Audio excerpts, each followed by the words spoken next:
Leave me alone if I need me a sec. I need it. Fuck it, I need me a check. I need it. Saying with love, now that I'm found, I really need my respect. I really need it. Nobody but me in my head. Nobody. I'ma do me till I'm dead. Do me. If I gotta fight for my soul, then fuck it, I might as well go for the neck.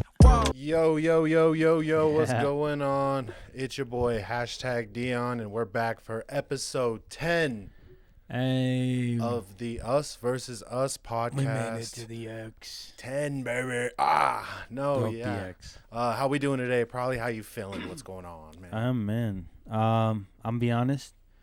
If I sound a little congested, it's because I am. Other than that, I feel pretty good, man. I feel pretty good. It's been a little crazy few weeks. Yeah. But, I think we're on the come down from that now. Yeah, I know. We had just back to back weekends of just something going on every weekend, you know what I'm saying?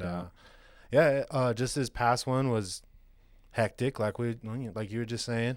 Another one. And it started off on Friday night Friday when Drake Thursday night into Friday. Yeah, Thursday night into Friday. So Drake drops his collab album with PND, Some Sexy Songs for You.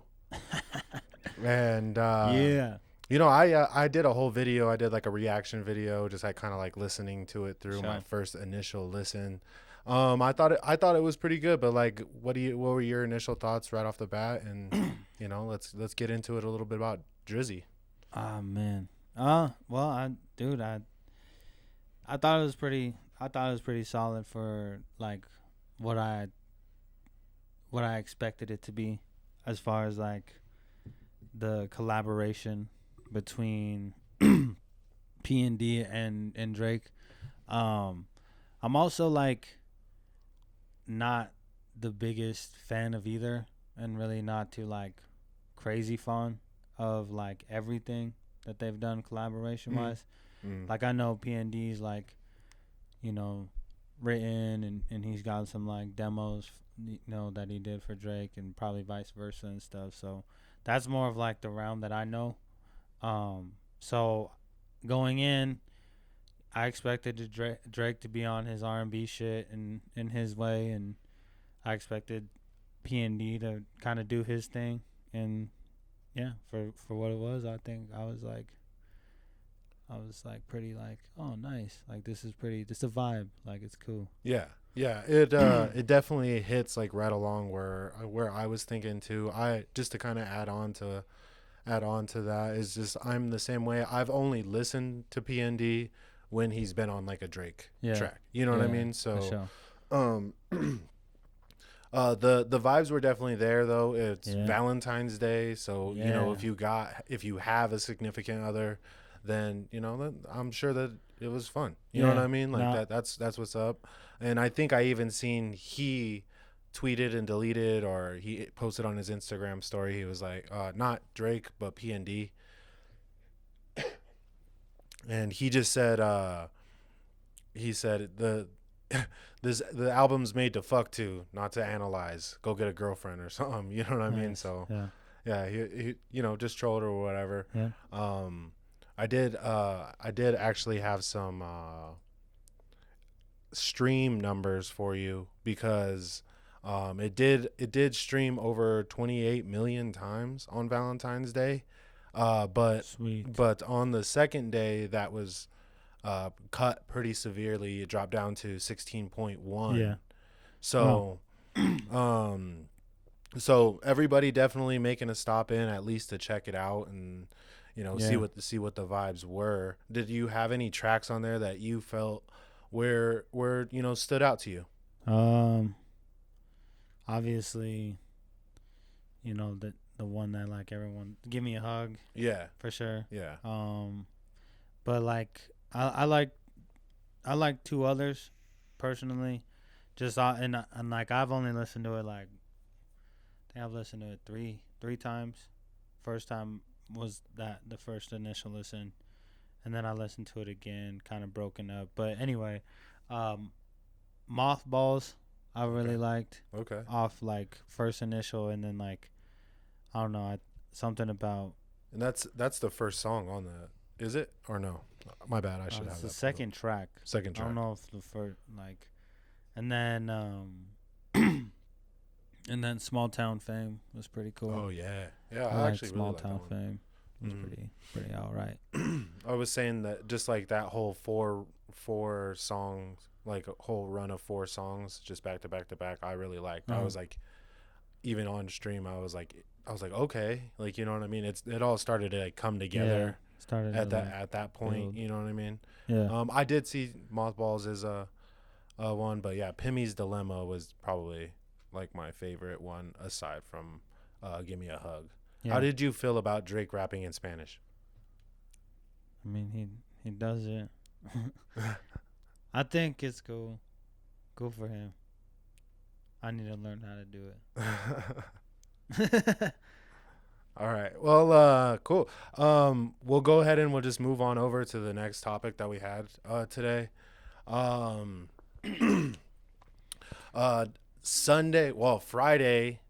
Friday they had a concert. Yeah. Yeah, and then Sunday was the SNL 50th anniversary show. Yeah, show, I guess you could say. Yeah. Go ahead and give me thoughts on that, and then your whole. I mean, view. I think it's worth backtracking and just initially talking about like our. I guess I wouldn't say like newly found, but I would say like we've been diving into SNL when we talked about it, like as we were watching the special and everything. Yeah. We were like, man, like we used to watch it as kids and like growing up, but now we like make it a thing to like sit down and actually watch it every Saturday when we get a chance, or we'll go back and watch old episodes and we'll run it up just because like that's a realm of entertainment that honestly we like grew up watching, you know what I mean? Yeah. That like sketch comedy kind of deal that they do. Improv. Yeah. And if not the matter of style, the matter of comedians, right? Like every comedian we watched kind of growing up was somewhat involved. You know what I mean? For sure. In the SNL concert or show or whatever. Yeah. So I mean, that being said, Sunday was pretty fun for us, I think.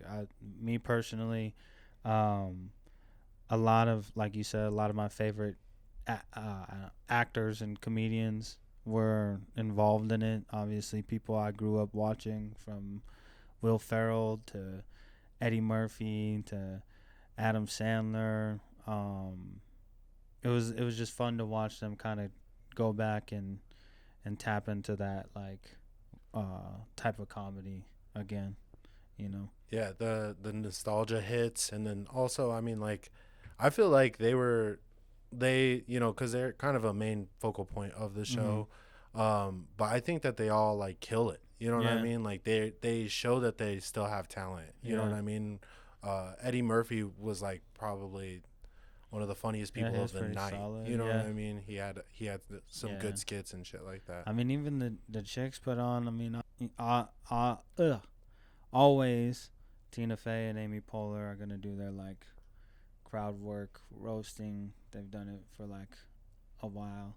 A lot of people were talking shit about how like, oh, how they're gonna do like SNL50 when they just did SNL40 like 10 years ago.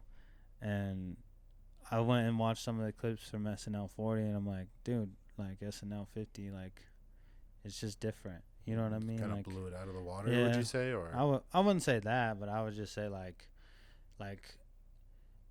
it's different. It's a different episode. So like it's like saying like, oh, I'm not like, how you gonna do SNL this week when you did SNL last week? You know, like it's just different skits, different. What would I say? Like different aura, if you will. Yeah. Like it's like just a different feel. And I think a lot of the newcomers too kind of did good for what they had their chances with. Obviously, like the Domingo dude, Marcelo's like blowing up. He's getting like more popular. So I think it's cool to kind of see the new age people kind of become household names, and then you get the household name like legends to kind of come through and kind of push forward this new era of SNL. Yeah, and I especially appreciated how when we were watching that interview, how much the younger ones that are stepping into the role appreciate the older ones for like guidance and shit like that. Like we were watching the Domingo and Kenan Thompson thing, and Kenan Thompson, by the way, sick, just super dope, actor, and where he comes from, he's like the longest standing castmate of SNL, dude. He's funny. Yeah, OG. But Domingo was given Keenan his flowers pretty much, because the interview asked Keenan what his favorite sketches were, and he was like, whoa, like actually this sketch and this sketch were all pretty funny. Yeah So I really do appreciate that. I mean, yeah, are there sketches that you thought stood out to you? I mean, off top, probably the Scared Straight one, because like again, it was kind of cool to see Keenan do a sketch with Will and Eddie. Yeah, that was pretty, and Jason Sudeikis. Yeah, that was pretty cool. Yeah. And then the one John Mulaney did, with Pete Davidson and David Spade. The New York one? Yeah, the New York one. I thought that was pretty cool. I thought that was a cool way to like incorporate different things, and different like musical pieces. And that's someone that I think deserves a shout out, because he was pretty solid. Watching it back again, John Mulaney was pretty solid in his comedy, and what he was able to kind of sneak in at times, and I thought he did really well. So that one was one that stood out too, for sure. Heck yeah. What about the performances? Because there were 4 musical guests. Yeah. I mean, like 4 performances just within the show. And then also there was the whole concert with the homecoming concert on Friday. Talk about some of your favorite music moments that you've seen, or something that... I mean, Miley's starting to really kill it every time she gets a chance to do something. Post, we talk about a lot. That the Nirvana shit that he did. Oh yeah, was pretty cool. I thought that like kind of iconic. It sounded like really posty, but kind of like still kind of reminiscent of Kurt. And then he had the cigarette in his mouth and everything. And then I think ending it with Paul McCartney. At first, I was a little bit like, but then like once I kind of kept watching and kind of like let it sink in, I was like, oh, it's kind of cool. You know what I mean? He's a legend. He did pretty all right to close out the weekend. You know what I mean? Yeah. That was very like Lorne Michaels-y to kind of like end it with that. I did hear on the radio this morning, they were bitching about that part. They said that he did terrible or something, but I was just like, bro, he's Paul McCartney. Shut the hell up and just listen. Yeah, that's what I would say. That's what I would say about the whole weekend, and it's just like never have I ever seen like people just not like respect nostalgia, or like even just like chill on hating. You know what I mean? Even these last like couple weekends, just whether it's like the Super Bowl or SNL or Paul McCartney, it just sounds like everybody's always trying to find something to bitch about, you bro. know what I'm saying? Yeah, I'm like, dude. That's why sometimes I put down the phone and I say, I hate the internet, dude. I just hate this shit. Yeah. But it's also what I do, so I'm like, fucking fuck. But like that's why, like, one thing I'll say is, like, I always speak from my own experience. Like, I never, like, tell anybody this is how you should, like, feel about something. You know what I mean? Yeah. And I guess they are too.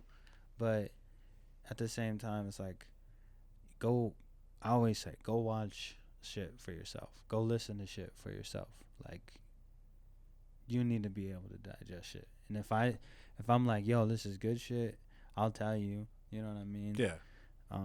But it's on you to go and like figure shit out. And I think that's what's really cool about when we sit here and watch like SNL or like a Grammys performance. It's like we both kind of digest it in different ways. You know what I'm saying? So it's pretty cool. Did you have any like sketches? Did you have any like specific moments? The sketches, I mean, I thought the Scared Straight one was probably like the sketch of the night. Like the fact that they like just the whole storyline behind it, and then the fact that they like made their movies like relevant into the sketch, I thought was gold. For some reason I really like that Debbie Downer bit. I don't know why. It's fucking terrible, and I literally it's just something about it. Like I just feel like that's people. Yeah. That's people to me. They're all the Debbie Downers. We just talked about it. Yeah, I'm like, yo. But I mean, I thought Friday night's performances were phenomenal. I got one. What do you think about the Sandman? In the actual show? Yeah. Oh, I loved it. I like the way he continues to just like he gets me emotionally, bro. You know what I mean? Like for some reason I can just relate or like feel like his empathy or sympathy through his music. Yeah. And like whenever he sings. Yeah, the control of his tone, and you know, he makes the guitar seem just like so seamless, bro. It's actually kind of hard to play a full 3-minute song, you know what I mean, with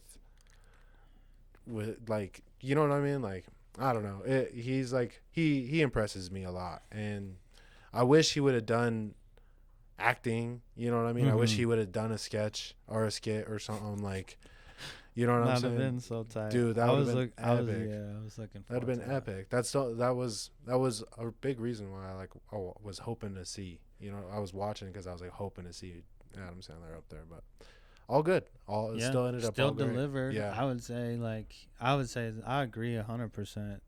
The way it just reminds me of it's just classic Adam with a guitar. What a stud.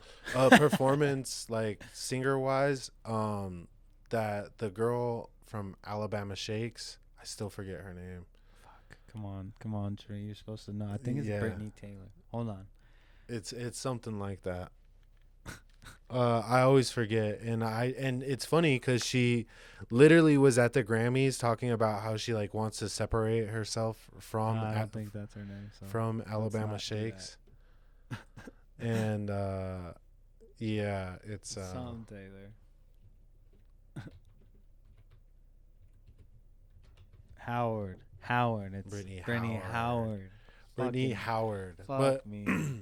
her voice is always amazing. She hits like this like raspy high note, and it sends me. So it's actually kind of funny, but like she performed with Miley Cyrus, and we both said both of those performers. So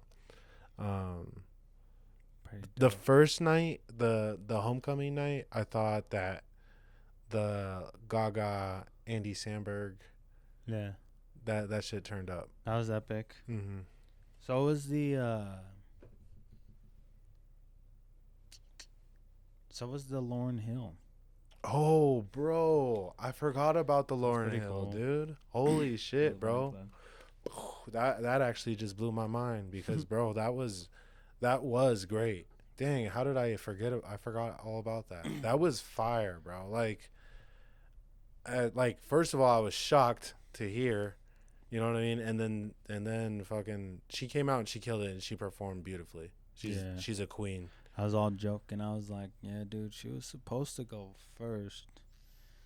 But she's a queen for sure. Came through and just crushed it, killed it. I thought it was pretty cool. Yeah, I mean, overall, just dope. Dope, like cool little celebration, Yeah. right? Uh, pretty good to experience it. You know what I mean? Yeah. To be like, yo, I watched that shit because Mm-hmm.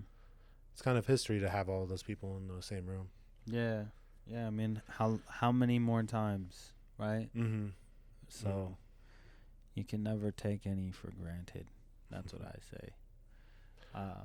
So But shout out to the legends, man. We'll go ahead and move on over into our sports segment for the Us versus Us podcast, and the Brought fun to you by Bet365. the fun thing about this weekend, if you would call it fun, was the All-Star break, brother. Yeah. Yeah. So we had a festive weekend of Rising Stars Challenge. We had the dunk contest, the 3-point challenge, the skills challenge, and then the All-Star game on Sunday. The newly formatted All-Star game. Yeah. So I know you games. I know you feel some feelings towards All-Star. Did you want to go that first, or did you want to talk about what happened?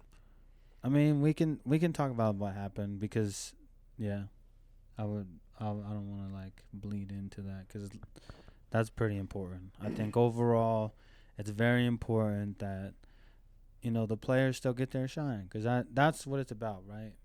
Yeah, of course. And I mean, on Friday night, so the new format is like a tournament style format, and they took that to the Rising Stars Challenge. There was 4 teams.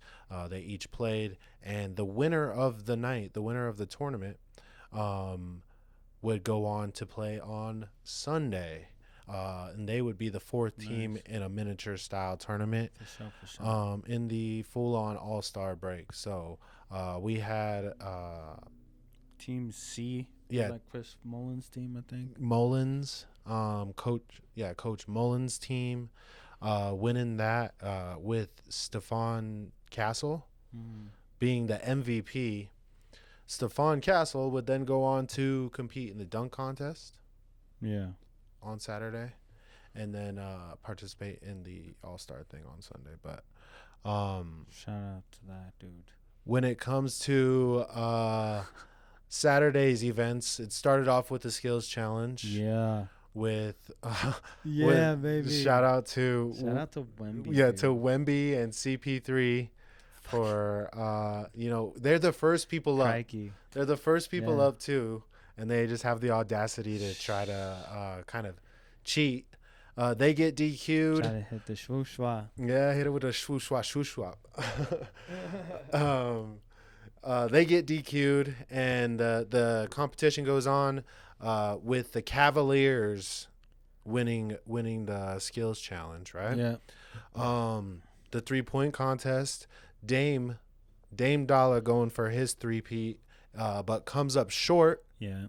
And loses to Tyler Hero. Tyler Hero. For him to win his first 3-point contest. And he wins by 1. I think that was pretty crazy. Buddy Hield. I think it's crazy that both Warriors representatives lost in the final. Lost by 1 point. Yeah, slim. Yeah. Slim. Damn. He actually set a record or tied a record in the first round with 31. Yeah, Buddy Hield. But what just beast. couldn't make it in the second. So, and then with the dunk contest, coming down to Stefan Castle and Mac McClung. The Mac attack. The G Leaguer. Turn up the Mac. The G Leaguer that is just dunk crazy, that just has hops like a mug. Jumped over a car this weekend, bro. Jumped over a car. Jumped over a human. on a hoverboard. Yeah, no. And then he jumped over 2 humans. So 1 human and then another human, a taller human. Yeah, on a platform. Yeah, dude. So dude jumps out the gym, bro. I think he's 6'2". Is he? I think he's 6'2". That and it's crazy. It's impressive how much he flies through the air and stuff. He was floating, man. There was times where you watch it fast paced, and it's always kind of like that sometimes, where you watch it like full speed, and you're like, "Oof, what the fuck did I just watch?" And then you slow it down, and you're like, "Damn, that dude is like, he's like flying, kind of." Yeah, yeah. You're like, oh my god, both of his legs are in the air, like sideways. I'm like, yo. Yeah, it was good. What would you like? I mean, yeah, I would say it was pretty solid performance as far as like some of the best dunks I've seen. Well, yeah. I mean, I give my credit to Stephon Castle, because for being a rookie, he came in and just kind of he was coming up with some creative ass dunks too, like that baseline dunk was pretty fire. And I think that behind the back was pretty nice. I think if he has more time and stuff, bro, he can actually like probably win that shit. So I hope to see him back next year. Sure. You know what I mean? And hopefully he wins it. But like, I think that's some partially too. Well, I want to get in that. Like, how do you beat a guy like Mac McClung, who, like, I don't play basketball against Mac McClung, and I don't watch him play basketball, but it just seems like to me he's a professional dunker, damn near. So like, as an NBA player, like, how do you beat a professional dunker? Do you like is that what you do in the off season? You like go and you practice dunks and you make that a thing? And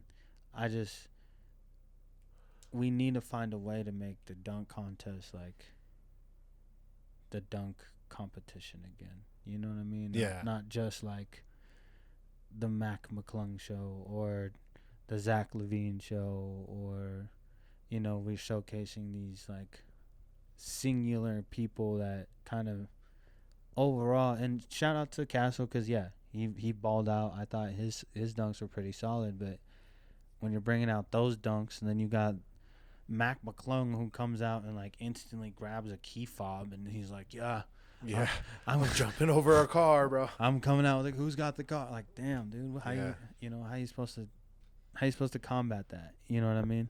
I mean, is there some kind of like way that we can improve the scoring system? Yeah. Or I mean, I don't know. Do you think, because they were given they were all given, instead of doing 10 10 10 10 10, it was a 40 to 50. Yeah. So I don't know. And then it was just like the average of it. Yeah. So I mean, I don't know. I think it's fair. Maybe have more judges. I that's what I would say, is like, if you're gonna have like random people like fucking streamers and shit, like, you know what I mean, be judges, I'm cool with it. But like have like a panel of them. Have like a panel of like two rows of them bitches. You know what I mean? And then get like a more accurate sense of, all right, that's a 50. Because then if all of them say you're 50, it's way harder. Yeah. It's way harder to get a 50. That's what I'm saying. Because like we like one of them gotta do like a 49, right? Like, yeah. Yeah. Well, at least you would think, right? Yeah. Like, and I mean, and granted, Mac McClung's dunks this time none of them deserve to be a 49. I don't think I would have probably voted. Yeah, no. When you play those back, they're definitely dunks that are gonna set him in stone for generations. Yeah. You know what I mean? Like, definitely one of the best dunks I've seen. But moving on to the fucking All-Star game, because I mean, do you want to? Sorry. Yeah. All right. What do you think of the All-Star game? Because you kind of watched it more than I did on your computer, but I didn't really see how fluid it was. I've just kind of seen clips now. Yeah, I feel like there was a very competitive edge at first. I think the score race kind of makes it a little bit more of a contest than just like how many points do we think we score, like 200 points each type shit. You know what I mean? So the score race made it more competitive. I think it kind of just dragged on a little bit. I'm not too sure if I feel like the tournament style was just a little bit too long. There's like breaks in between and shit like that. Fucking E40. Yeah, because by the end it did seem like the competitiveness had withered kind of away. But I feel like the people who ball out typically did ball out. Like Stephen Curry had an amazing night. I think he had a bunch of three. He was just lighting it up, honestly, from the get-go. And that's what that whole team did, which is kind of like, I don't know, kind of a shitty way to play when you think about it, right? Because just like once you get across half court, just everybody just fought 3-point line, just shoot. Once I think the ball, just fire. Yeah, I think they only they made 15 threes and made 1 2-pointer to win it. You know what I mean? Like that's how it felt. That's brutal. But Joker, Yoke Dog, gotta love him. Dog. I was just rooting for him mostly. I didn't even fucking dude. That's the dog, man. That's the GOAT. That's the MVP. That's the main man. That's the man. But it's always cool. It's always cool to see Jokic in the All-Star game. Shout out Julian, the strap baby, Strawther. Rising star. He's a beast. I thought he played pretty all right for what he got. He hit a 3. I thought that was like, yeah, that's what he does. I was hoping to look. He did the thing. I was hoping he would play more. Mm-hmm. I was watching it in the hospital at the time, and I was like, that's what's so like. I think that's for me what always is frustrating watching, like people from the Nuggets like get into the All-Star team and getting to Rising Stars is like they always kind of cater to the big market people, you know what I mean? So like those guys, it's very very rarely, aside from Jokic and Melo, did we ever get like a good appearance from like Kenneth Faried.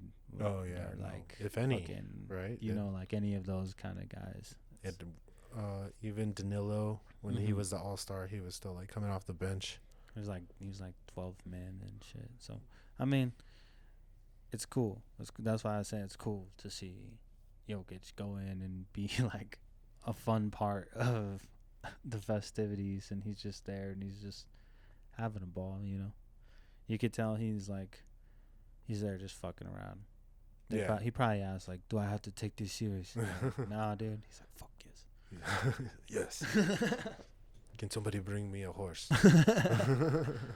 But overall, I think I'm just fatigued from All-Star games and Pro Bowls and competitions like that. I think like it's tough for me to watch our favorite athletes kind of, I don't know, I don't want to call them out, but like kind of like take the night off, you know what I mean? And I get it.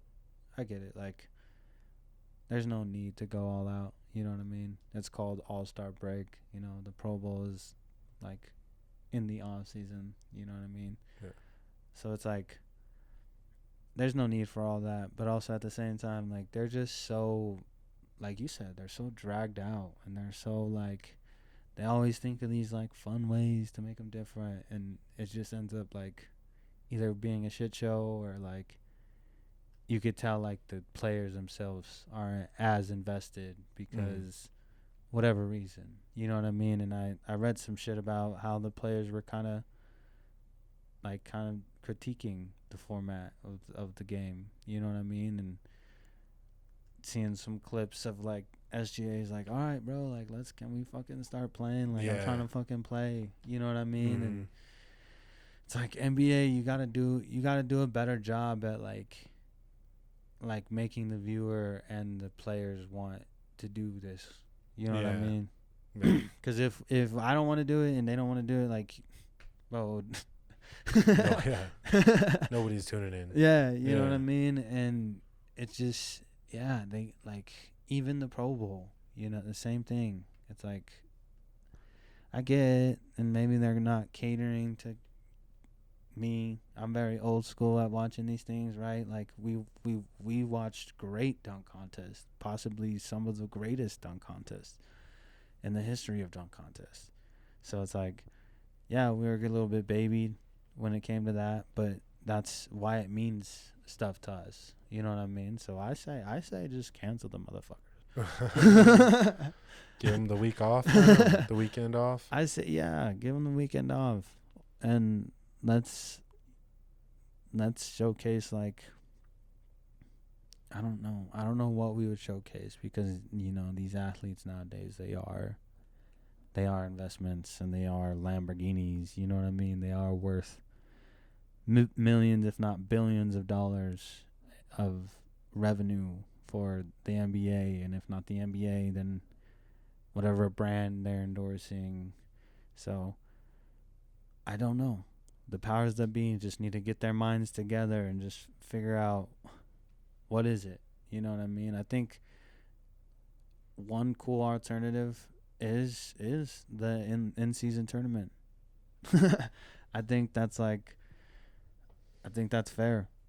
Like, it's pretty cool. It's different, and it feels a little bit like they need to tighten up some screws in some places, but for the most part, that has been enticing and interesting to play, or like to watch. Yeah, you know what I mean. Like, that's following along. You know what I'm saying? I know specific days. I'm like, my team's playing specific. Right. You know what I mean? Like, you know who you're playing. If you get caught in like a good group, you're kind of like, fuck.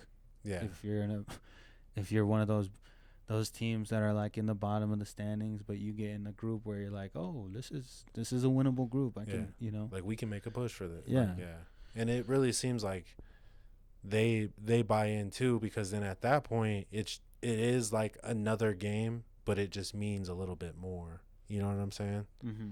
Yeah. So it feels like they're just going to work, like compared to the All-Star game. Yeah, right? where you gotta it's your day off, technically. Yeah. You know what I mean? And you still gotta show up and dress out. Yeah. You still gotta ball out. And I think it's cool. That's what makes guys like Mac McClung, for as much as we kind of give him shit for being like a G League player and shit, like, it's all in fun because we're like, he has the time. Yeah. You know what I mean? He can, like, this is his chance. This is his platform. Like, and he's unbelievably good at what he does. Yeah, and he just doubled his salary in that regard. So it's like, yeah, give these guys a chance to ball out, but let's like that. I guess I can say that. Like, this last skills challenge, the Saturday shit, pretty decent. I would say that was a lot more entertaining than the skills challenge. You thought that? No, like the Saturday. Oh, like, okay, yeah. That, and I feel like that's where the hype is. I think if they revive it, then they gotta revive it there first, right? Because they've tried the game, they've tried the Rising All-Star game, so it's like, is Mac McClung really bringing back the dunk contest though? You know what I'm saying? Yeah. Or could it be like bigger name people that do that? Well, what if, like, I say just say fucking let's do 2. Let's do 2 or 3. 2 or 3. Leave it at that. And then you give them like 4 dunks apiece, and you just let them go boom, boom, boom, boom, boom. Oh, that would be cool. That would be just cool. a dunk off. Yeah. Because a dunk like I also, instead of a dunk contest. Because like I think like, yeah. Once you start getting into those last 2 guys, like, bro, one of them. Even typically with one of them, even with the best dunk contests, those last 2 guys are always kind of like a toss up, right? So it's like, fuck it. If Ja wants to do it, Ja versus Mac, bro. That's on some UFC shit. Yeah. Jaw versus Mac for the dunk title. You know what I'm saying? Like, yeah. get them going. Make it a thing. Yeah. Oh, yeah. How would you spice up the 3-point contest? I feel like them adding the starry ball. Yeah, I thought that was pretty cool. I thought that was cool. What did you think? Did you not I like it? I liked it. I just don't like. At first, there weren't a lot going in. You know what I mean? Yeah. Like it took until the shooters to for one of those to go in. Every other person had clinked it. I think same thing. Then I think you just cut that in half. Let's have the shooter shoot. You throw in like a big man that can shoot maybe nowadays, and then let it rock. Maybe have them pick where their starry is, type shit. Oh yeah, hot spot. Mm-hmm. That would be tight. Or something. I don't know. Yeah. But I also think too, it would be kind of cool to have, how they had the little spinny thing for the skills challenge. If one of your racks, if you had a starry rack, had that in front of you, that would be cool. All those are worth whatever. 4 points or something like that. Yeah. Hell yeah. We're reinventing the NBA right now. We got. I'm telling you, hit us up, dog. If we can do this in our living room, NBA, and whatever sponsors you fucking have, y'all can do this in a conference room. I promise you, it's fucking valid, dog. Do it for the culture, please. All right. Well, we're going to get up out of here. We're going to wrap it up for the day. This is the 10th episode, probably. So let's go. That's crazy. Throw up the X, dog. Go ahead and hit them with your social medias. Always, dog. Follow me at my name is Prolly. One word on Instagram. At my name is Prolly official. On YouTube, you can find my music videos, both shot by that guy right there. And you can follow me on TikTok and Twitch at my name is Prolly97. Thank you again so much, Prolly. These 10 episodes have been so fun, bro. Always. And I appreciate you so much, dog. Shit's nice. I go by #Dion, and that's on all social media platforms, including Twitch, X, Instagram, Discord, LinkedIn, everywhere. Well, Dion Trejo on LinkedIn, actually. But yeah, go ahead and go check me out. I got a bunch of content from the music videos to video game content to our podcast up on my page. So if you're hearing this one, we got 9 more. Go check them all out. Yeah. And they just keep getting better and better. And then make sure you're liking all of the videos. And if you see me on TikTok or Instagram, make sure you're liking and commenting in all the videos. I appreciate y'all, whether you came by for 5 seconds, 5 minutes, or the whole podcast. Y'all take it easy. We're getting out of here. Peace. Peace. Shout out Tree.